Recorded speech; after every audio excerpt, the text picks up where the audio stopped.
Zach Wilson throws 4 interceptions against the Patriots. It wasn't good. It was the second most by a Jets rookie in franchise history. Mark Sanchez did have 5 in 2009.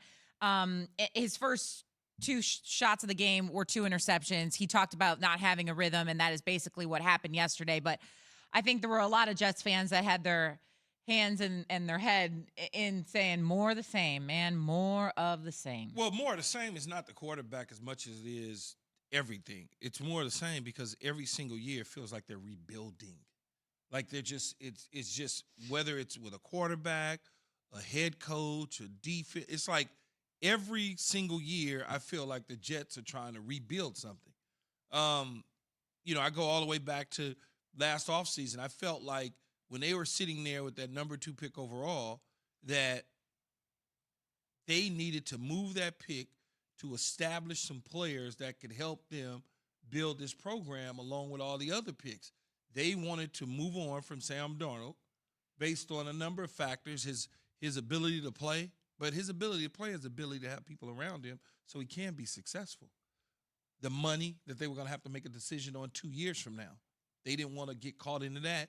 And you draft Zach Wilson, and Zach Wilson may turn out to be a great quarterback. I mean, we watched Peyton Manning his rookie year throw the ball to the other team a bunch. Drew Brees, too. He turned out he was fine. Yeah. Drew Brees did it in San Diego until he found Sean Payton. Right. He didn't stay in San Diego. Right. The difference is this guy's the second pick overall, or the third pick overall. That's a problem. That's a problem for the Jets. And here's the thing, like Key mentioned that it feels like they're always rebuilding. Like if you looked at yesterday and the players that were active, only 1 of 9 picks from the 2020 draft were active yesterday. And that was cornerback Bryce Hall. Like, and if you're going to constantly rebuild and go to the draft to get players, like you got to have them at least active and being part of your football team. Only 1 from the 2020 draft. Like this is a problem. And maybe it's not all on Zach Wilson, but he's a product of what's happening there with the Jets. Every single year. Well, I mean, you're going against a Bill Belichick defense. And granted, that doesn't make excuses for how poorly some passes were thrown. Right. But at the same time, look, this roster just isn't ready to compete.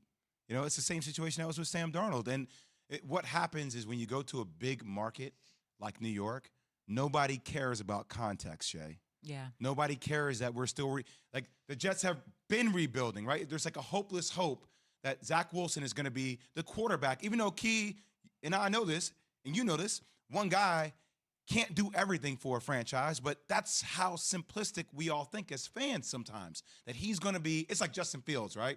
Hey, he can be a game changer, but you still have issues with your O-line. There's still major things you have to address, and that's the same with this Jets team. Like he's going to try to do things that he can't do because you feel the need to do that when you're a rookie. So Zach Wilson is the 4th quarterback over the last decade to throw 4 more interceptions in one of his first 2 starts. The other quarterbacks to do this, Nathan Peterman, Brandon Weeden, and Ryan Lindley.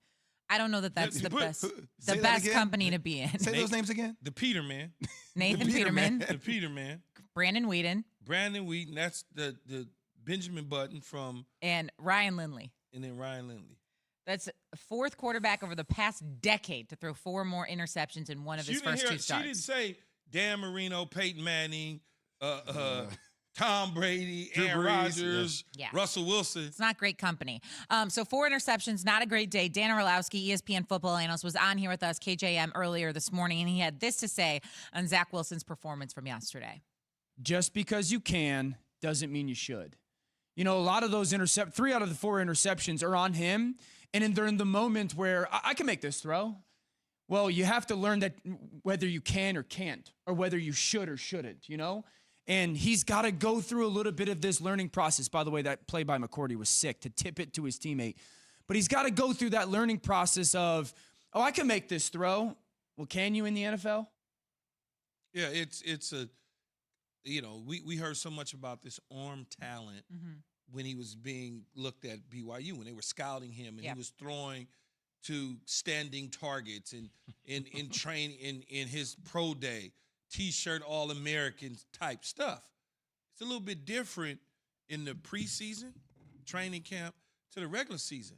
Again, I will say this for the umpteenth time. Those guys that are on that other side have bad intentions, and they get paid to do a job.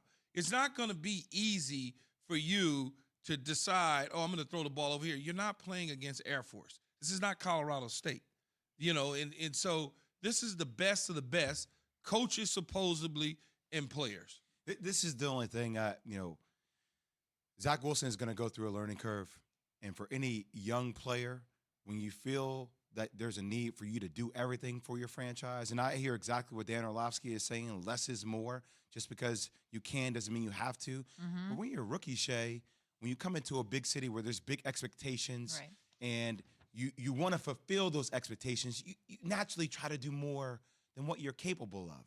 You naturally try to do it. It just didn't work out in his favor. You're doing too much. We're going to stay with that in a second. You mentioned him playing at BYU. He only threw 3 interceptions during his entire 2020 season at BYU. He threw 3 in the first half yesterday for the Jets. They're calling plays to put him in harm's way. They're not protecting him. And to be boring, you need to protect Zach Wilson. They're not doing that. They are deciding to throw the football, calling throwing plays instead of running the ball. That's boring football. Lining up 2 tight ends, run the ball, giant football, right? Run, pass. Pass, run, pass. That's boring football. What the Jets did yesterday was not boring football. Yeah, I mean, it is in the control of the head coach or whoever's calling the plays. It's in control of the offensive coordinator to protect the young quarterback. The problem that I have with this is you're building a team. By the time he's ready to go, he'll be beat up. And you just did the same thing with Sam Darnold. I think that's the thing that has a lot of Jets fans really frustrated. Okay, instead of trading the pick and getting more capital for the pick to surround Sam Darnold with more talent, you decide to start over. And it's almost a definition of insanity, right? You're doing the same thing over and over again. And we've come full circle. It's more of the same now for Jets fans. Thanks for watching ESPN on YouTube. For live streaming sports and premium content, subscribe to ESPN Plus right now.